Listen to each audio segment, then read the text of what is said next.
launch into our story overview. So if you've been with us in this sermon series, you know that we do three things every week, right? Through every single book of the Bible, we've done this. We've looked at how the story is arranged and what that main, sort of arrangement of the story is telling us. We've then looked at some sort of study concept and how you can read the Bible well for yourself.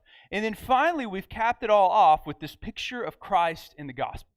How does this story pointing our eyes to Jesus and to the gospel in a way that actually has power to transform our lives? So that's what we've been doing every week, and I typically give you the story overview. Actually, I've given it to you, but I've done something different this morning, and I'll explain why in just a second. But first, while that's still fresh on your mind, I want to go back through and essentially give you all the same information. So if you're taking notes, what you're going to notice is that this next section is filled out because I'm going to blaze through it super fast, right? And this is our story overview for the book of Psalms. Chapters 1 and 2 set up the major themes of temple, messianic hope, lament, and praise that will be covered in detail over the rest of the book of Psalms. It's sort of this two-chapter opener that's going to show us how the entire rest of the book is going to work, right? And then Psalms is broken down into 5 different books. Have you ever noticed that before? It's like book 1, book 2, book 3. In your Bible, if you're reading through Psalms, and I've always, kind of wondered what that was about. Well, it's because just like 1st and 2nd Chronicles or Kings or whatever, scroll length. You have what is one of the biggest books in the Bible, and they had to break this thing down into manageable chunks. But because they arranged it, the breakdown is a little bit more intentional than it is with 1st and 2nd Kings, right? Because I told you guys, 1st and 2nd Kings, 1st and 2nd Chronicles, they just kind of picked a place that's somewhere in the middle, and we're like, we'll chop it there, right? Somebody important dies here, and so we'll cut the book, and then we'll do 2 different sections of the book that way. But in the book of Psalms, there are 5 particular books, and they're broken down very, very specifically, right? Book 1 of Psalms, again, covers chapters 3 through 41. It was composed of David and tells a lot of the events in poetic format of David's life. Book 2 of Psalms covers chapters 42 through 72. It continues that story of David. Then book 3 in 73 through 89, those chapters, it begins to tell of the downfall and the destruction of Jerusalem. You see a lot of repeated material from some of the prophetic writing point of view, some of the lamentations and stuff like that. Book 4 of Psalms covers chapters 90 through 106, and then book 5 covers chapters 107 through 145. And those are sort of the renewed hope, or trying to renew hope for the Israelites coming out of exile in Babylon. Because as we left them last week in 2nd Chronicles, they were being carried off. Jerusalem was being carried off into Babylon. A few years prior to that, the northern kingdom of Judah had been carried off into exile to the Assyrians. And so these last 2 chapters kind of look forward to that hope of them coming back into the land. And then Psalms concludes with 5 chapters. It's 146 through 150. It's praise for the God of Israel who promised to deliver them, not just from exile, but to deliver them from their sins. Are you guys good? All right? So here's the deal. I wanted to show you that video, not just because I think they do a really good job covering the book of Psalms, but because of the medium through which it was delivered to you. There's just something that a video can convey that words have a hard time doing. You know what I'm saying? I just gave you the exact same information, although, albeit really abridged information. But I just gave you the same exact information of the video, and it was a little lackluster compared to, what the video is able to convey through its picture and imagery and that kind of stuff, right? The picture breakdown of the book, 1, 2, 3, 4, 5 different books with openings and closings. It just makes a lot more sense when you can see it played out sort of visually in front of you, right? And here's why I wanted to cover the story overview this way. I gave you this illustration because that's exactly what the book of Psalms is doing for us.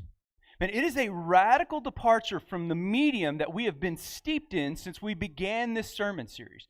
Genesis chapter 1, we begin with a narrative telling of how God brought the world and everything in it into existence.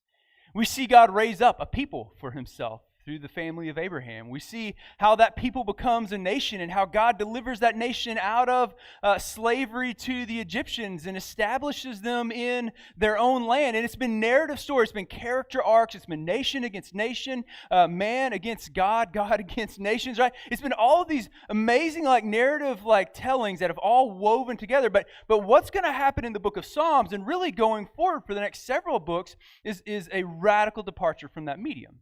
And if we continue to read it like we've read the narrative, then we're going to miss some things, right? God can convey some beautiful and amazing truths about who He is and what He desires from and for His people through narrative. But man, just like He can do that in narrative, He can do that and more in poetry. And so I want us to sort of shift directions as we launch into these poetic books, right? The book of Psalms isn't using narrative. Again, it's using the medium of poetry. And it's doing that to give voice to our emotions, our fears, our doubts, angers, praises, and hope.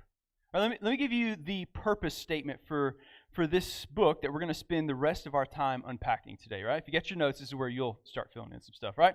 Psalms uses the medium of poetry to give proper voice to our emotions and turns them Godward in hope-filling prayer. Right? I should mention too that the natural flow of all of these psalms doesn't terminate on us. It doesn't terminate on us just having hope, but actually the fact that we have hope terminates on our worship of the God who gives us hope. And this is the purpose of all of the psalms. And they end this way, and they're moving our eyes towards the God who brings us hope. And so, yeah, man, we see psalms that are set to music. I love it when it's this one was meant to be sung with a 13-stringed lyre, you know? It's you look that up and nobody has a clue what that was, but it sounds interesting enough, right? So a lot of these were sung in temple and synagogue worship, but actually, man, that wasn't their main purpose. The Psalms actually act as a book of guided prayers. Book of guided prayers. Now, I could ask for a show of hands, but I already know the answer to this, right? I could ask for a show of hands. Who in here struggles with prayer? You don't have to raise them up. And what I know from previous times where I've asked that question is just about every hand in the room goes up. Maybe it's problems with our frequency of prayer. Maybe you find yourself and it's been days since the last time you've come and spent time in prayer with God. Maybe it's what am I allowed to bring before God, right? Maybe just knowing how to pray. Is there a right way to pray? Is there a way that God doesn't want me to pray or that would make God angry or something like that? And so maybe talking to God is such an intimidating fact that I just stay away from it altogether, right? Or maybe I only find myself praying to God in those moments of dire need, and so that kind of feels a little wrong. It feels like I'm maybe using God, and so maybe I run from God because of that. It's always I only find myself running to God when I'm in some sort of trouble or something like that, and so it's man, I know God isn't happy with that, and that sort of brings on some shame or guilt maybe. I don't know. But what I do know is prayer is hard. It's hard for different reasons and for different people. And I get that. And God actually gets that too. And thankfully, God has blessed us with the prayers, the lamentations, and the praises of His followers who have gone on before us as a sort of guided template for contemplative prayer, right? But in order to understand what's going on in the book of Psalms, we got to dive right into our study concept for today. You guys good with that? We're actually going to move through pretty quickly today. And I say that every week, and nobody ever believes me, but it's happening. It's happening today, right? We got things to do. So here we are, study concept. We're going to cover two study concepts this morning. We're going to cover the concepts of biblical poetry and the posture of lament. Biblical poetry and the posture of lament. Poetry employs vivid imagery aimed at involving our senses, our emotions, deepest longings of the heart in order to turn them to God. Let me read that one more time. Poetry employs vivid imagery aimed at involving our senses, our emotions, and the deepest longings of our heart in order to turn those things to God. Let's talk about emotions for just a second, right? This is typically a fairly uncomfortable subject for a lot of people, right? But what are a few emotions that like we experience? Let's toss a few out. What are a few? Anger, fear, joy. What else? Sadness. What's some other stuff? Disgust. Yeah, I think of what's the Pixar movie? Inside Out. Yeah. What was there? That have all of them? Fear, anger, disgust. Who's the purple guy? He was fear, wasn't he? Yeah, the purple guy was fear. Yeah. What are some other emotions that you guys fear? Is doubt? Would doubt classify as a fear, as an emotion? Feeling doubtful, maybe? I don't know. Here, let me follow up question for you. Are emotions good or bad? They're not. I like that. They're not, actually. They're not either. They're not good, and they're not bad. And so here's the deal. Like, listen to me really, really closely. Some of you who grew up in homes where emotions were suppressed, right? Anybody grow up in something like that? Emotions, like, it's something we don't touch on. We're just not an emotional family. We don't deal with this, right? Or maybe some of you men who have been sold the lie that real manhood means you're good at suppressing your emotions. Listen to me really closely because you're about to hear something very radical, right? Our emotions become either good or evil depending on the level of control that they have over us. Emotions are amoral. Emotions are like a brick. You can take a brick and you can build a hospital with it, or you can take that same brick and throw it through a window and rob a bank, right? Like, it's what you do. It's what you do with those emotions, right? So our emotions are the natural response to our outside circumstances that are beyond our control. There are positive emotional experiences, things like joy, surprise, and hopeful anticipation, right? Let's just go through it. Anybody ever had a surprise birthday party thrown for them before? Yeah. Were you into that? No? Wasn't your thing, right? Yeah. So you come in and like, woo, surprise, and like what maybe first is maybe a little shock and scare, like, oh man, I didn't know that, or whatever the case. But that quickly gives way to like a different set of emotions, right? Maybe feeling valued, or if you hate surprises, maybe it's like, what did you do? Like, why did you do this? And but here's the deal. Like, would it be appropriate if we stayed at like the fearful and the shock factor? Like for the next hour, you walked around like freaked out, in the middle of your surprise party. It's like, no, man, that would be an improper emotional response to something, right? Like that would, or like maybe if you just got angry at everybody and you're like, get out of here, it's like, I hate surprise parties, don't you know? I don't like birthdays or something. It's like, well, that would be maybe an improper emotional response as well, right? There are also these like negative emotional experiences, things like anger, fear, doubt, confusion, jealousy, right? These emotions crop up in response to things outside of our control, and oftentimes like they can be a part of just the natural bodily functions, man. Pregnancy, puberty, yeah, I got a 13-year-old at home, right?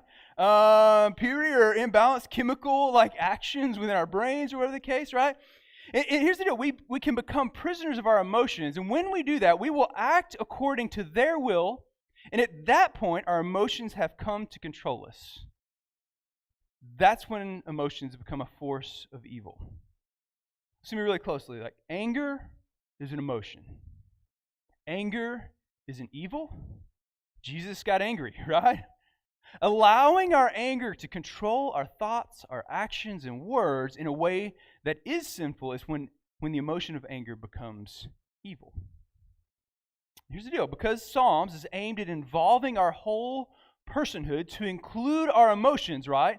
The poetic structure of the Psalms helps us to process our emotions correctly by turning to the creator of all emotions and to the one who is in our circumstances.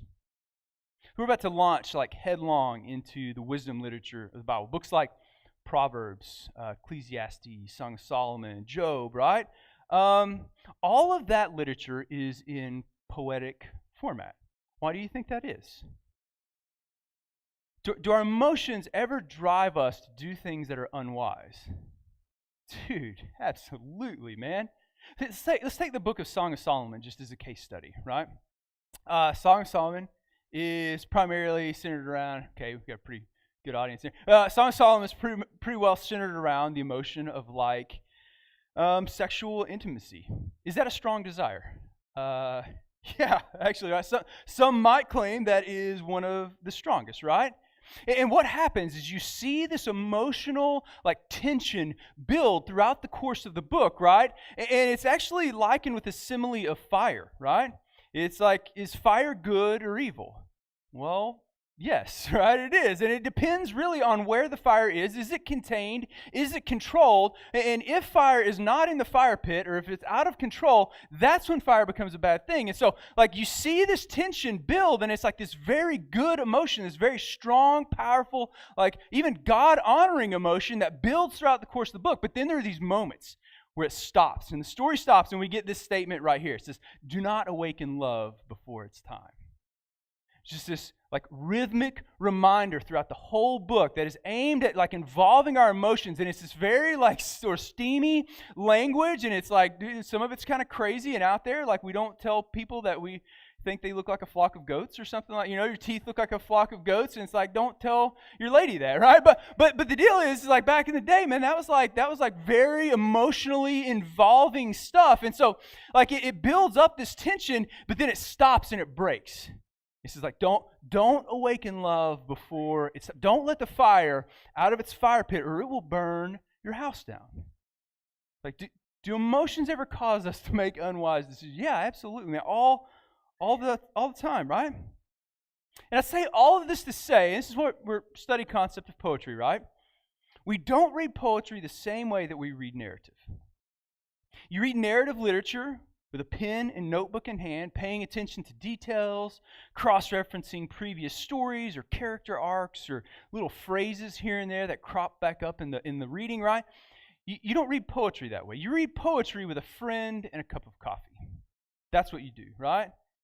So you're going to come to Psalms in your reading plan, and here's my I don't know, piece of advice in this.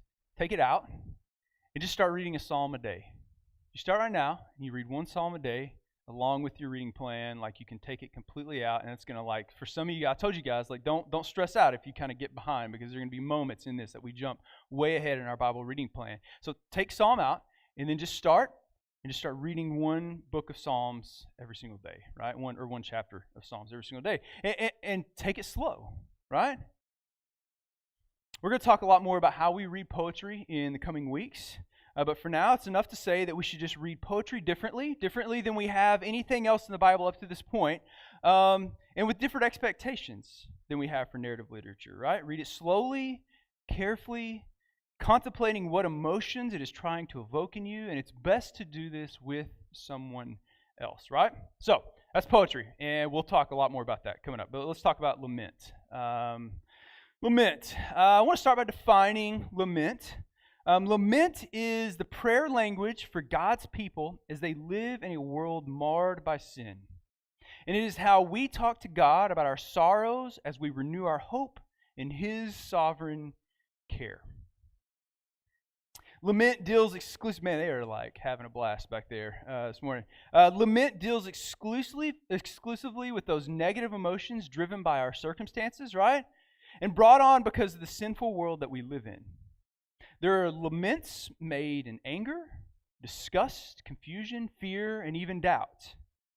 And here's the deal about lament. Lament, it always comes from despair, but it is classified as lament because it always has hope at the end of it.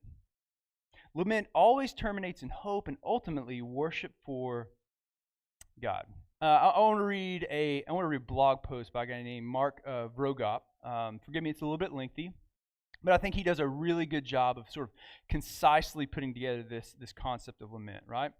Here's what he says. He says, the practice of lament is one of the most theologically informed actions a person can take. While crying is fundamental to humanity, Christians lament because they know God is sovereign and good. Christians know His promises in the Scriptures, right? We believe in God's power to deliver. We know the tomb is empty and Jesus is alive. And yet, we still experience pain and sorrow. Lament is the language for living between the poles of a hard life and trusting in God's sovereignty. It is a prayer form for people who are waiting for the day Jesus will return and make everything right. Christians don't just mourn, we long for God to end the pain. Lament prayers take faith, though. Talking to God instead of getting sinfully angry or embittered requires biblical conviction. Laying out the messy struggles of our soul and then asking again and again for God to help you, it requires a solid theological mooring. Lament turns toward God when sorrow tempts you to run from Him. Laments interpret the world through a biblical lens. Christians lament because we know the long arc of God's plan: creation, fall, redemption, and restoration. We know the cause of all lament is sin. And therefore we read things like this in the book of Revelation, right? About the end of all laments. This is Revelation 21, chapter 21, verse 4. It says, He will wipe away every tear from their eyes. Death shall be no more, neither shall there be any mourning or crying, nor pain anymore, for the former things have passed away. Therefore, Christians not only mourn the brokenness of the world, but we also long for the day when all weeping will cease. We wonder, how long, O Lord? Anyone can cry, but only Christians can faithfully lament. I thought he did a really good job of summing up what a lament is. So, if you have your Bibles, let's turn to Psalm chapter 13, and let's look at a lament. We're going to dissect this. We're going to read through it once together, and then we're going to dissect this. So, I'll tell you what, I encourage you guys, stand with me for the reading of this. I think it's just something in that we should do a little more often. Stand with me as we read this. Psalm chapter 13. For the choir director, a psalm of David. How long, O Lord, will you forget me forever? How long will you hide your face from me? How long shall I take counsel in my soul, having sorrow in my heart all the day? How long will my enemy be exalted over me? Consider and answer me, O Lord my God, and lighten my eyes, or I will sleep the sleep of death. My enemy will say, I have overcome him. My adversaries will rejoice when I am shaken. But, beautiful, I have trusted in your loving kindness. My heart shall rejoice in your salvation. I will sing to the Lord because he has dealt bountifully with me. All right, you guys can be seated.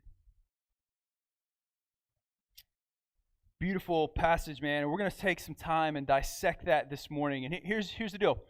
We're going to look at a pattern of lament that you can take with you out of here.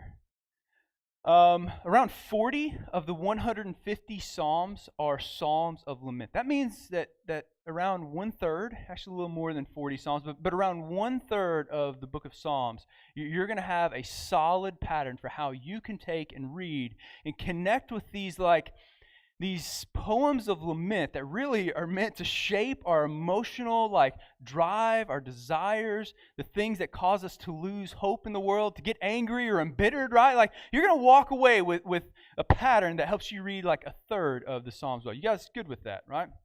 It's too late if you're not. I've already wrote the notes, right? Here's the deal. Anybody experience any of these? I want to see a show of hands. Anger, disgust, confusion, fear, doubt, despair, or any other of those negative emotions. Anybody experience any of that this week? Yeah, okay. I've got at least 3 on that list, right?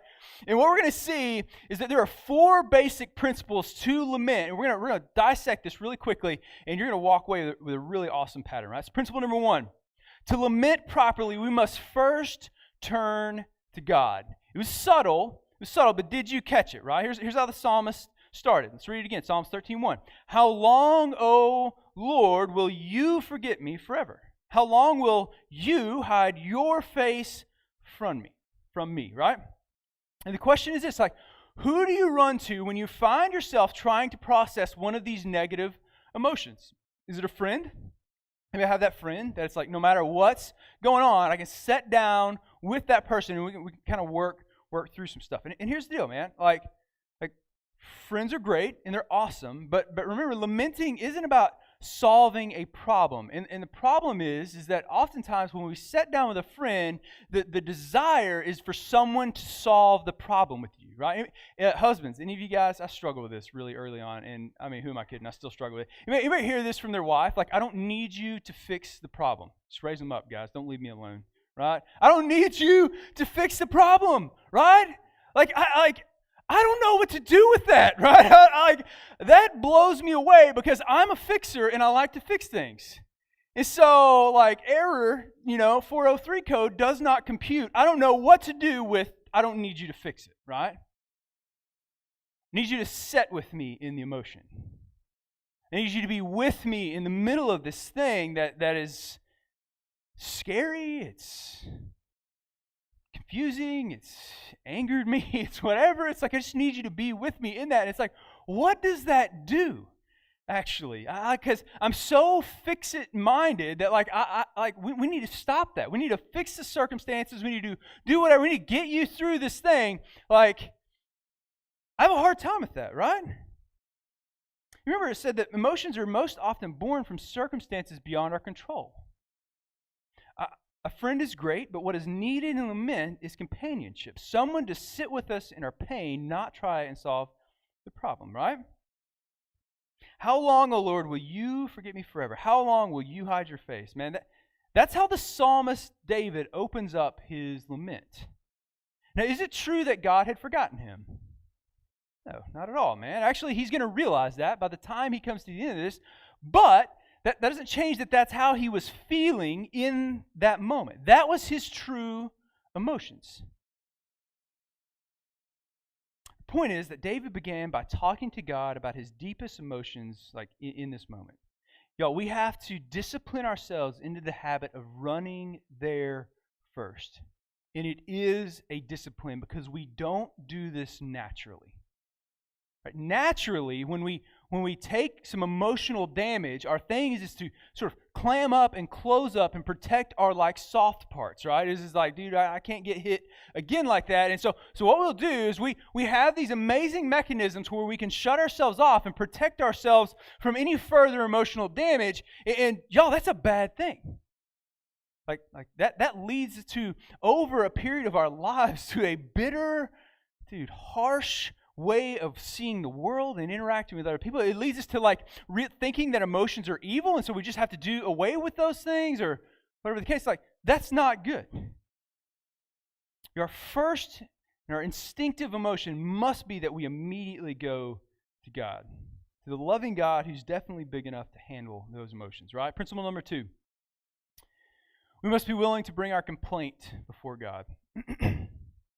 Bring our complaint. 13:2. How long shall I take counsel in my soul, having sorrow in my heart all the day long? Right?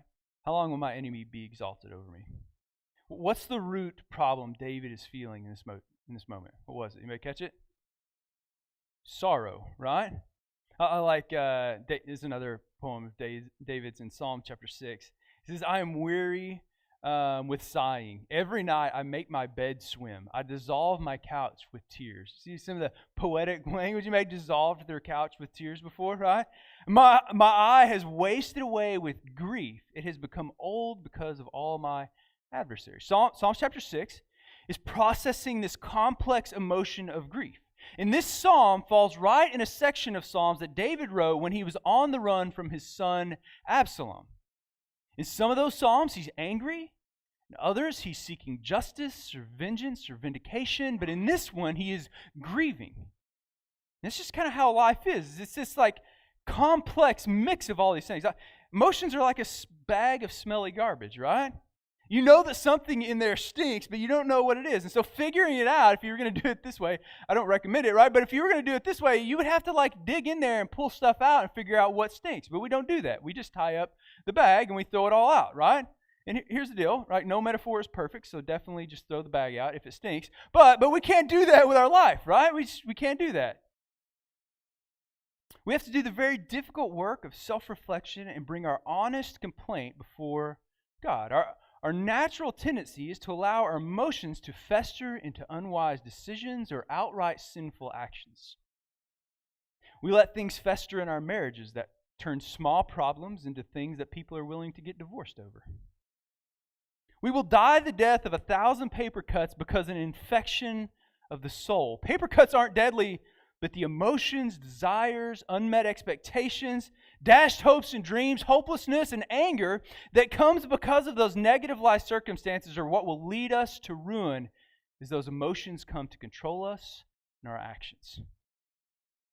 More than a sinful rehearsing of our anger, biblical lament humbly and honestly identifies the pain, questions, and frustrations raging in our souls.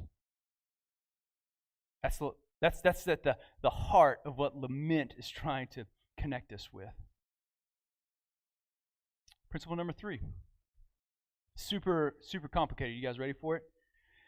Ask for God's help. I know. I put in some deep theological work on this week. Stay with me. It is good, I promise, right? Here it is. Verses 3 and 4. Consider and answer me, O Lord my God, enlighten my eyes, and I will sleep the sleep of death. My enemy will say, I've overcome him. My adversaries will rejoice when I am shaken. God, please consider my heart's cry and answer. Only you, God, are able to see me through the circumstances that have left me in the anguish, the anger, despair, confusion, fear, doubt that I am experiencing. So to seek God's help in the middle of pain is an act of faith. Unrelenting sorrow can create a deadly silence as we give in to despair. There is no hope or denial.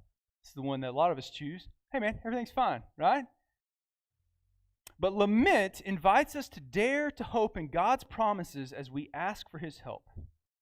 Here's a question. What happens if we try and control our circumstances? Those things that are like beyond our control.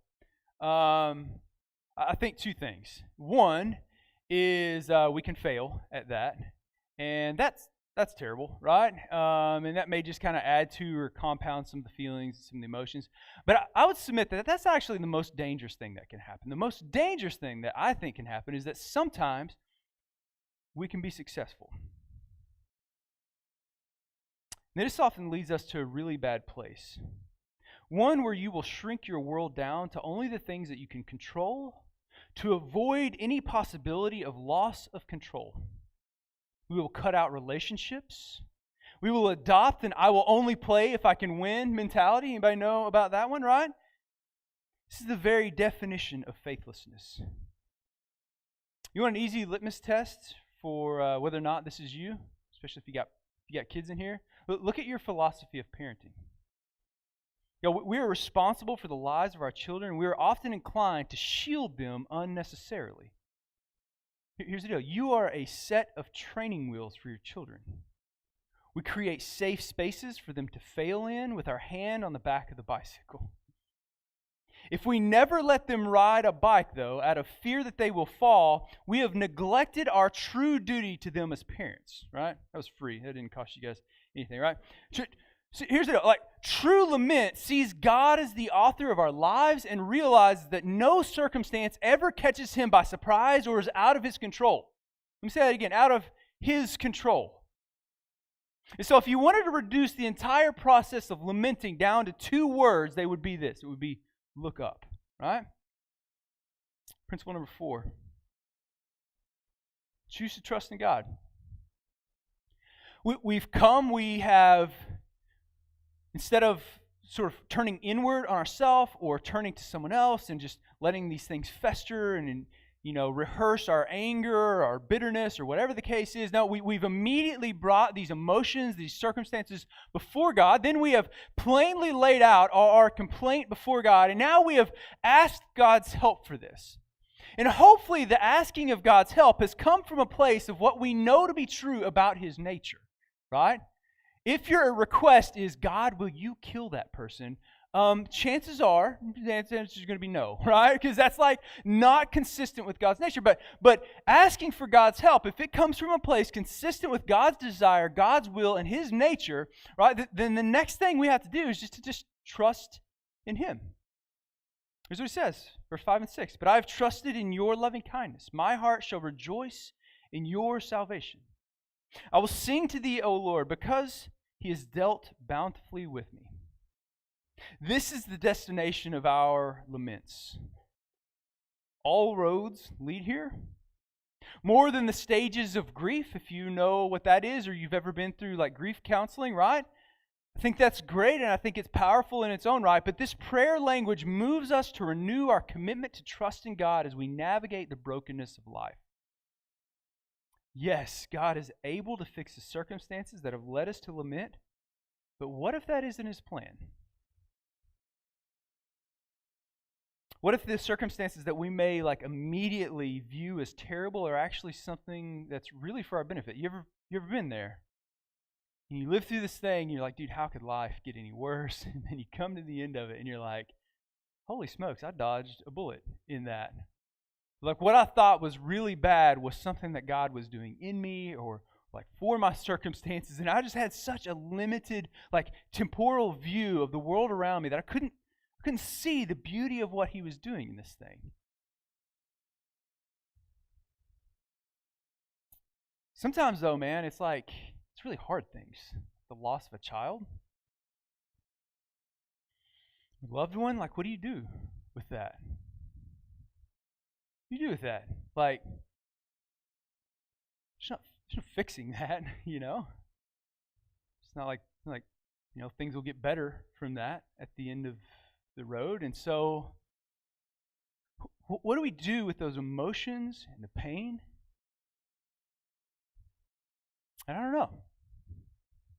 But I know lament is the answer. And I know that God invites us to share that and to share the emotional load with him, to process those emotions and the feelings, the thoughts about the future, hopelessness or despair. He invites us to process those with him in this posture of lament. And the reality is that there's no easy answer in this. Does this mean that God must right the wrongs that have come through our circumstance? Does it mean that God has to right all of those wrongs? Not necessarily, right? Trusting in God just means that we still know his goodness even in the middle of the worst circumstances. What it really means is that we have to look at the picture of Christ in the gospel, because that's the thing. That's the thing that if our eyes are fixed there, man, it changes everything. Now, before we go into that, I want to share a personal story of lament with you guys. This one, some of you guys have heard my story on this, so if you have, just like sit tight. But I don't know, man, this is back 2011. It's like a decade ago now? Over a decade ago. Holy smokes, man. You're still those memes on Facebook where it's like, 2022 is like as far from 2020 or from 2000 as like 1979 was. It's like, oh my goodness, that's crazy. Anyways, so yeah, over a decade ago, I guess, I was in the military still, and I was wanting to go fly airplanes for the Air Force, and I wanted to be a fighter pilot, and I had really set my hopes and dreams on this. I was in a military strategic studies bachelor's program. I was nearing the end of that. I had some glowing recommendations. I had passed all my tests, dude. I was like a shoo-in. I was gonna get a commission and gonna go fly. And this was again back in 2011. So if you were around in the military in 2011, 12 time frame, remember what was happening back then? It's force shaping, big drawdown, right? And so I remember 2 weeks. This is like right on the front end of this, man. I had my package all ready to go. I've been telling all these people, this is what I'm going to go do. I'm so excited about this. 2 weeks before I hit submit on my package, I got an email from the Officer Training School board, and it said, we are suspending all future boards, like indefinitely, like until we can figure out what the officer program is going to look like and all this stuff. Y'all, you talk about crushed, man. I knew this was it. This was the thing. This is what God is like. He's opened the doors. Like, dude, how in the world can I get some of these amazing things that have happened to like lead me in this direction if he's just going to bring me to the edge of this thing and shut the door? And so like for months, man, it festered into this anger, resentment, confusion, like despair. Like, dude, I didn't know what. Like, I thought I had heard God correctly, that this is what, I thought this is what's next. And it was just the rug was yanked out from underneath me. And I got to a really dark place. And I didn't know anything about lament at this point. So this sort of just like bubbled out of me in an overflow of really just fury and anger one night. I left work. I was working the swing shift, which I hated swing shift. Man, it was like my least favorite.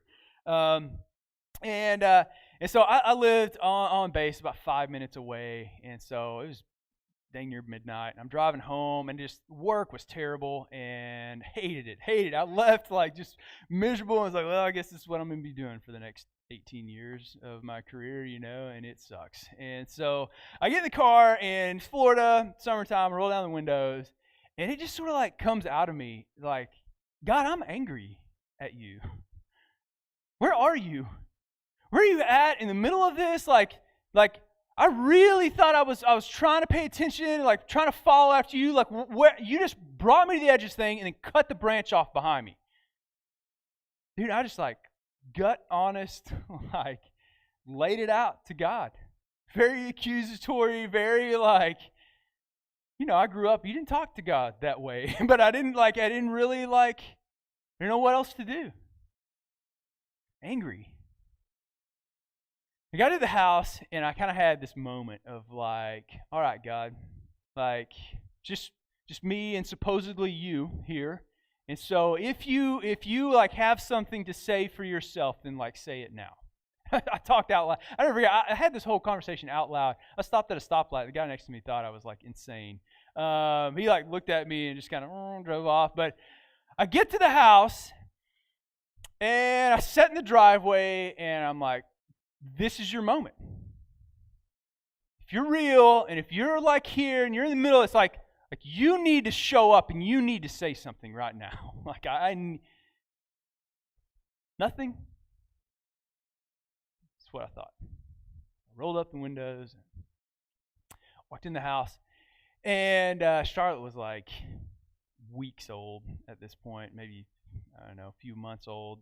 She was asleep. Jack was asleep. Danielle's usually asleep at this point. But I walk in the house, and I hear music coming from our library. And that was weird. So I turned in, and Danielle's sitting there in a little red bean bag that we had, and had another one sitting there beside her. And I'm like, she didn't know any of this is like going on or anything. And I told her, I was like, I started talking. She said, just sit down and listen to this. She had the song playing. And it was good, and it was great. And she said, I was doing my Bible study, and I just felt like I needed to keep going. And she wrote like 3 more pages worth of notes. She said, I don't know why, but I just felt like you needed this. And she handed me the notebook, and she like gets up and walks out.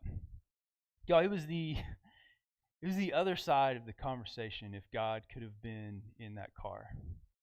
Straight out of God's Word, linked back to Scripture and promises and truths about myself and about God and about life and circumstances and anger.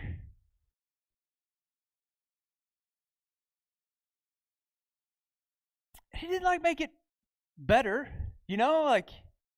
still angry. I was still angry. I just lost the dream that I'd had for years. I wanted to do this thing, and I've always wanted to fly. I've always wanted to fly. It's been a dream of mine since I was a kid watching like Superman on TV, man. It's like it's gone now, and it didn't make it any better. But it was like there's a moment that God was like with you in the middle of just the craziness of life. I don't know, man. It made it a little more bearable.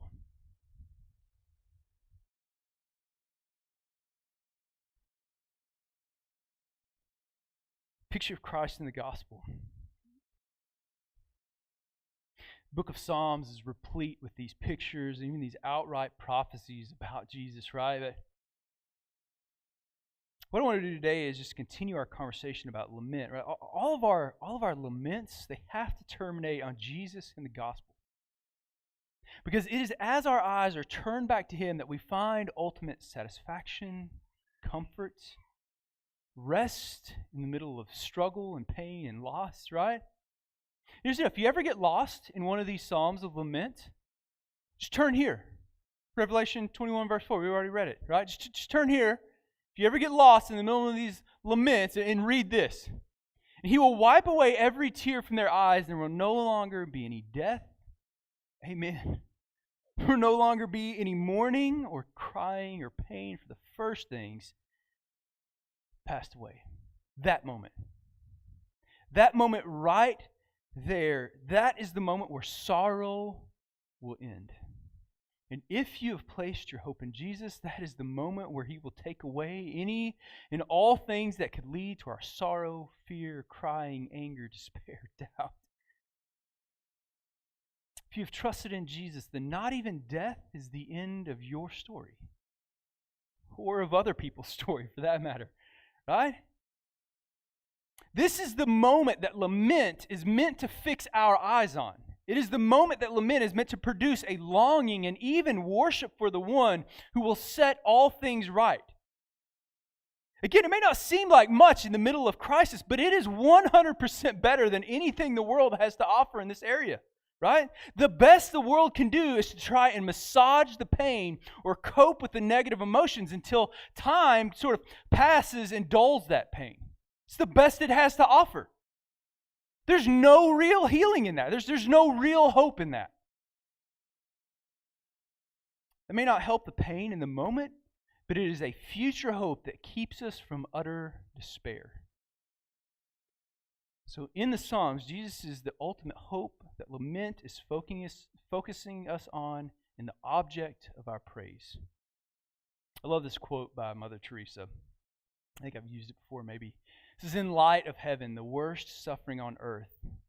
A life full of the most atrocious tortures on earth will be seen to be no more serious than one night in an inconvenient hotel. This future hope is what lament is trying to point our eyes to. Lament is a decidedly Christian posture that cannot be replicated by anything else in the world. There's nothing that comes close because outside of Jesus, there's nothing capable of moving our eyes beyond our circumstances. Lamenting is the process of turning our eyes back towards that reality. I will say one final word about the story overview. Remember, there's 5 books. They're arranged very intentionally. And I think it matches how lament is supposed to work, because books 1, 2, and 3 are very, it has praise in there, but it's very lament heavy. But then what happens in book 3 is towards the middle to end of the book, it starts to become a little heavy on the praise side and a lot less on the lamenting side. It's that, and slowly, over time, the lamenting gives way to praise and the God who our hope rests on, right? Here's the deal. I'm going to encourage our expedition groups tonight to go through, or whenever you guys meet, to go through the Psalms in your groups, right? I want you to pick a few out that you can pray through, talk through together. I'm going to encourage you to find some that are laments that deal with the circumstances and emotions in our lives, right? That these Psalms speak directly to. And so if you're not already involved in an expedition group, man, I would encourage you to do that. But here's the really good news, is that you don't have to be in an expedition group to do this. You can do this by yourself. You can do this with your family, man. Get your kids around the table. Be honest and level about the emotions, the fear, the doubt, the pain, the things that these Psalms invite us into and invite us to process with one another and with God. And use these Psalms as a template of prayer. And I promise you, it will change the way that you pray and the way that you see your interaction with God. You guys good with that? Book of Psalms. What do you guys think? Good stuff, right? Really good stuff. All right. I want to close with something that we haven't done in a little while. And so, you guys ready? We're going to do a baby dedication, I think. Yeah. So you guys come on up here, man. Have the family come up. Yeah.